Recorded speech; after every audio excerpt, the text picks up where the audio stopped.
ইংরেজিতে স্নেল বলে।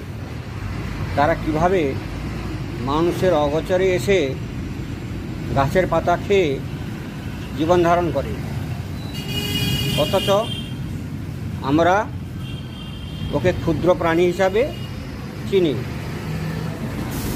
এদের যে জীবন ধারণের কৌশল অন্যান্য প্রাণীর থেকে আলাদা।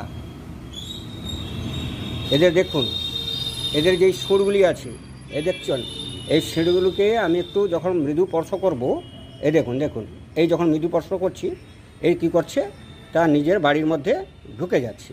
এই দেখুন, এই দেখুন দেখুন এই মৃদু স্পর্শ করলে তার বাড়ির মধ্যে ঢুকে যাচ্ছে। এই শামুকটির একটা বিশেষ বৈশিষ্ট্য আছে। কি বৈশিষ্ট্য আছে না, সে নিজে তার নিজের বাসস্থান নিজের বাড়ি, এবং সে নিজেও যখন বাড়ে তার যে উপরে যে খোলসটি আছে একই সঙ্গে বাড়ে।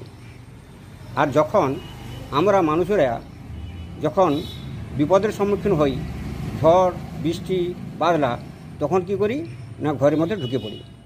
তাদের ঘর ঠিক এরকম।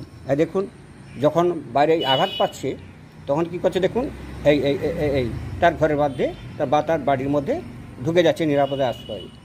হ্যাঁ, এরা এইভাবে জীবনযাপন করে।